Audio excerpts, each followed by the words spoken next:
Hey guys, welcome back to Planet Mithril, and today we're back with another Star Wars Shatterpoint tutorial, tackling the ex-Deathwatch and Mandalorian hero, Bo-Katan Kryze. Such a beautiful and characterful sculpt, which looks like it's been plucked straight from the Clone Wars TV series.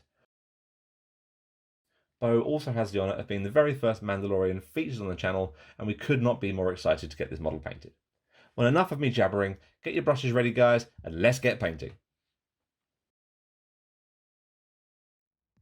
Base colours.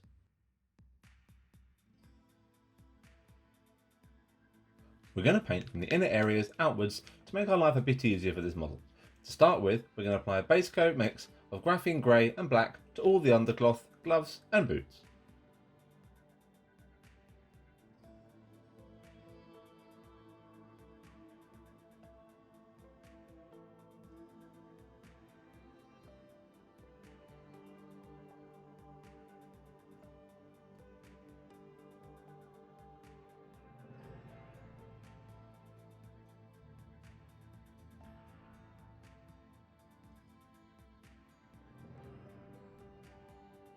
The armour and metal areas were painted with the 4:1 ratio mix of black metal and amethyst alchemy. This will give a slight pearlescent look to the Beskar metals, which will translate really well through the following layering and highlighting stages.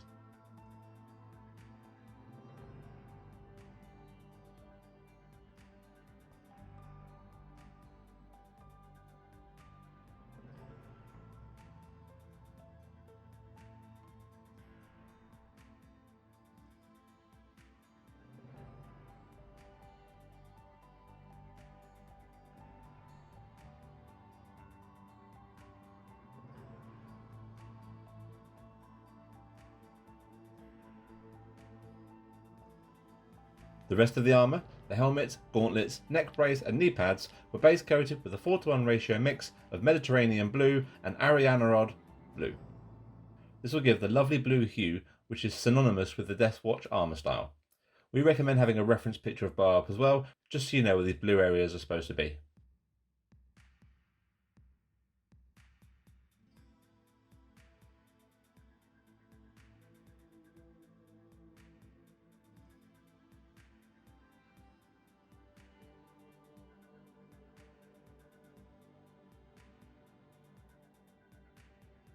The belts and leathers were then picked out with Bosch Chestnut. Not tackling the straps around the legs just yet, we'll be doing these once the cloth stage is finished.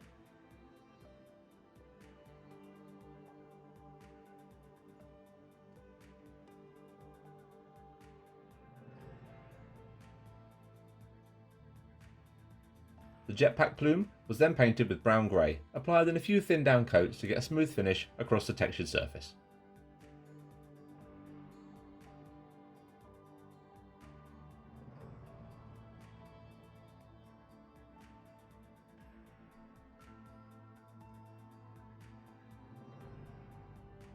Finally, the blasters and helmet visor were base coated with a 2:1 ratio mix of petroleum grey and black.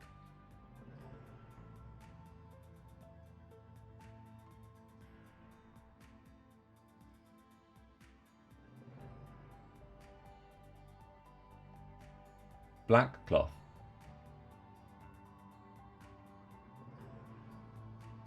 Firstly, apply a manual shade to all the undercloth with a 50-50 mix of graphene grey and black. This is our chance to separate the chestplate armour segments and create a bit of initial depth across what is, in essence, quite a flat material.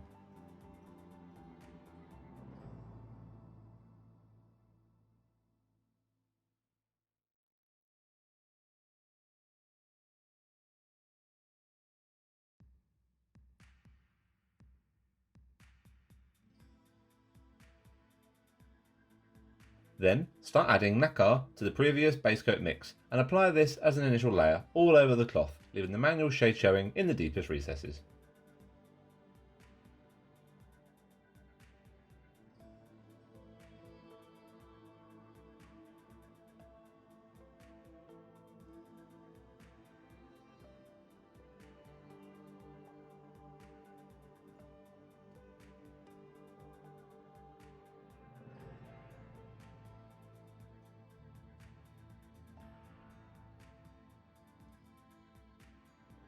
Continue adding nacre in small increments, working up the highlights and creating a nice texture over all the cloth.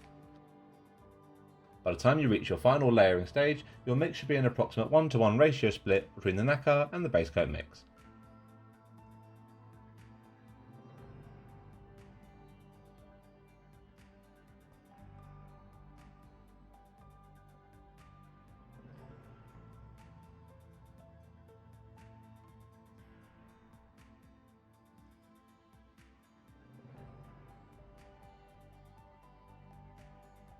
Now apply a fine edge highlight to the cloth using pure nacre, focusing mainly on the upper, most pronounced areas of cloth where the light would be hitting most prominently.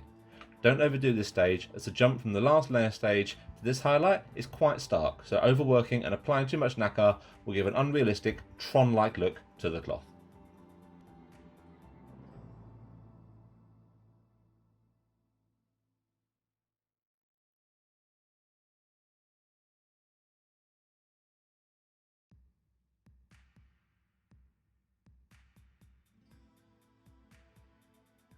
Metals.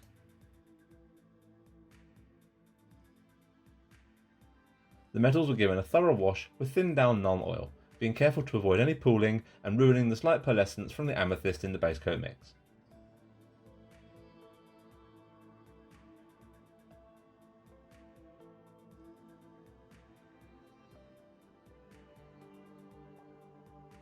Once the wash is dry, we're going to reinforce the pearlescence and tones within the metals by adding Emerald Alchemy into the base coat mix.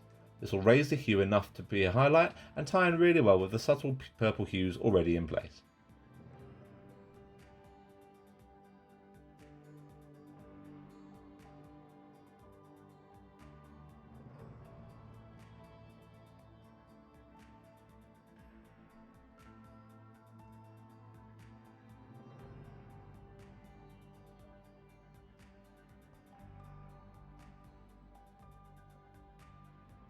When you're happy with how the metals are looking, apply an extreme edge highlight around the absolute edges to create sharpness with speed metal.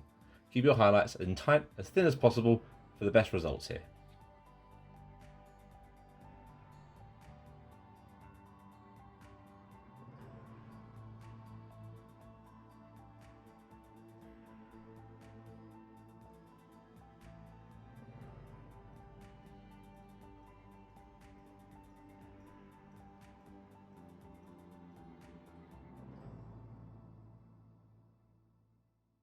Blue Mandalorian armour.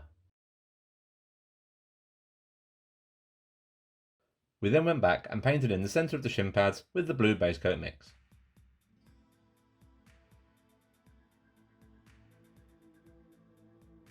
A manual shade was then applied to all the blue armour with pure Ariana Hob blue, particularly prevalent around the shoulder and neck pads and the helmet.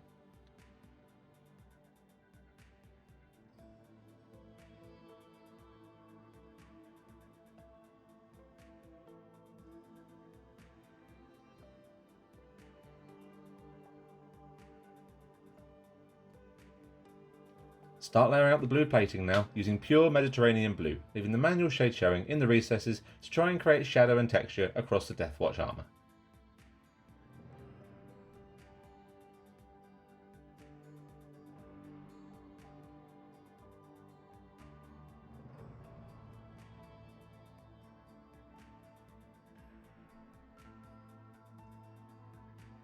Jumping straight to an initial highlight now with sky blue, which will contrast really well with the med blue we used for the layer. Again, as with the metals, keeping your highlights fairly tight to create sharpness and a very well defined edge which we can enunciate with the final highlighting stage.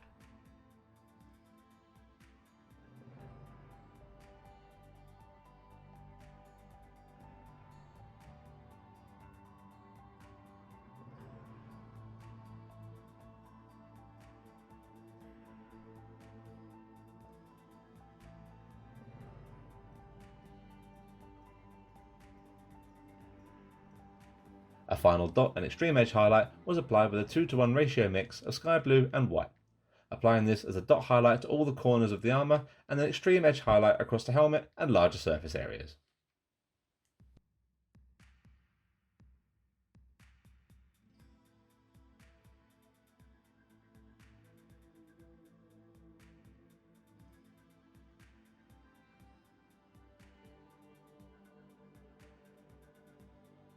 Leathers and straps. At this stage now, the leg straps were then base coated in using Bosch Chestnut.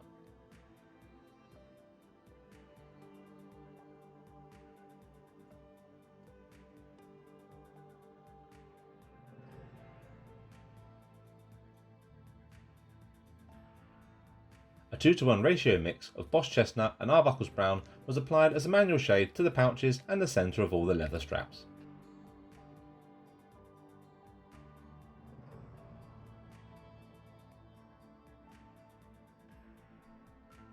Layering up post shade with a 50-50 mix of Bosch Chestnut and Black Earth Brown, framing the belts and the outside of all the pouches.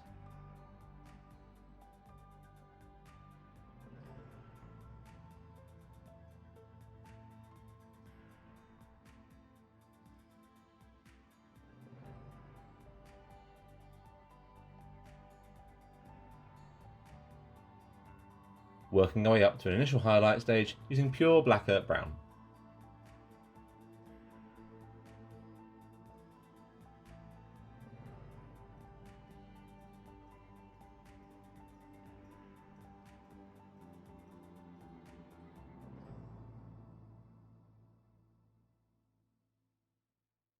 And finishing off the leather look with an extreme edge highlight with a mix of Black Earth Brown and Birch.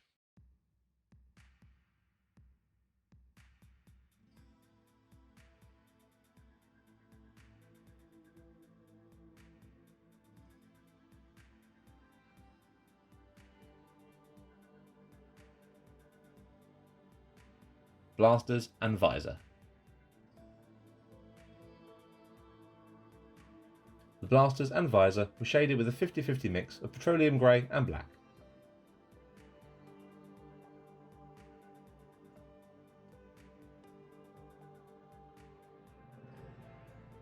An initial layer to the blasters was then applied with a 4:1 ratio mix of petroleum grey and black.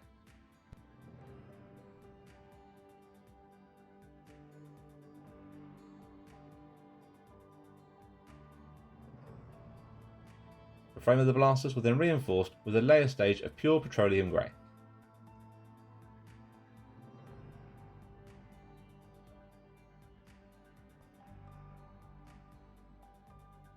Then a fine highlight applied with a mix of petroleum grey and miskatonic grey.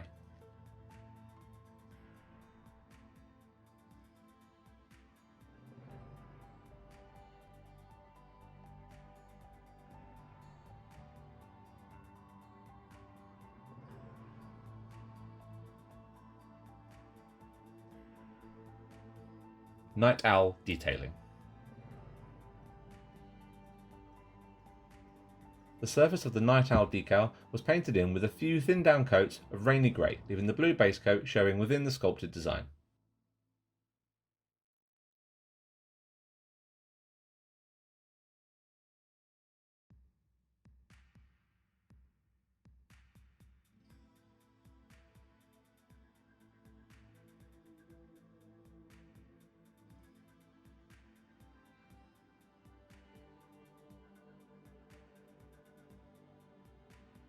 Followed by another all over layer with a mix of rainy grey and white, being very careful here not to bleed into the recessed blue details.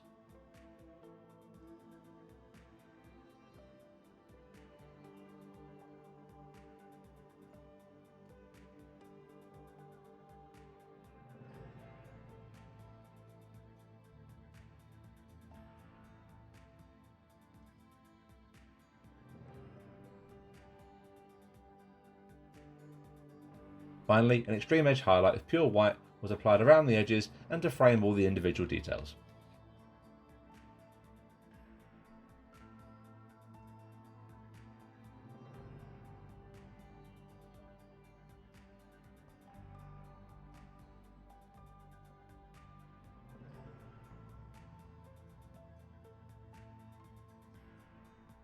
Jetpack Plume.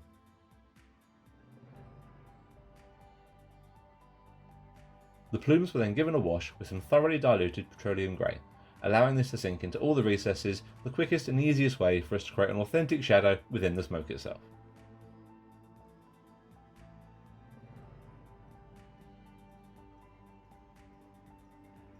Apply a layer all over the smoke now with a mix of rainy grey and miskatonic grey. Here we're focusing on painting in the larger, round areas of smoke, leaving the wash showing in the recesses.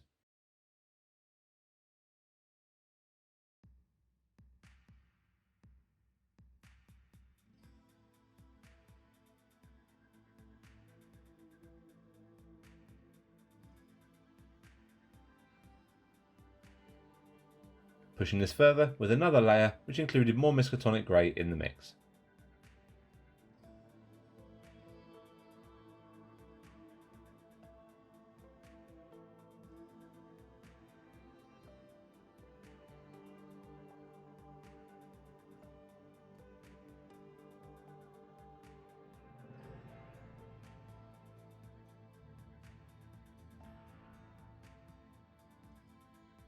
A semi-heavy dry brush was then applied over the smoke with pure Miskatonic Grey, holding the model at 90 degrees to get the best and smoothest coverage possible.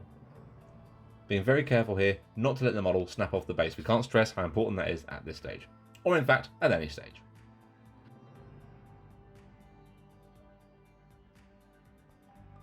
A further dry brush was then applied with a 3:1 ratio mix of Miskatonic and white.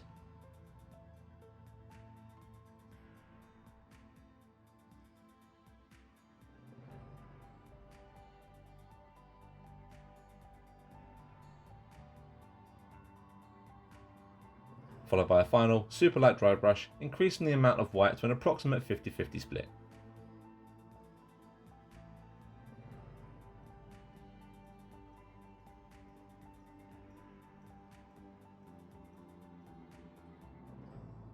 We then added dark weathering powders around the jets to add some more authenticity.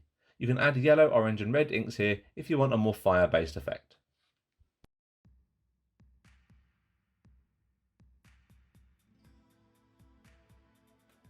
There we are, Bo-Katan Kryze, leader of the Mandalorians, ready to storm the tabletop with her kin to reclaim her home planet from the ruthless clutches of Lord Maul. The basing method can be found in our Shatterpoint basing tutorial within the Shatterpoint playlist. I really hope you guys have enjoyed today's video. As always, please like and subscribe as it really helps push the content out to more avid hobbyists. And until next time guys, take care and as always, happy hobbying.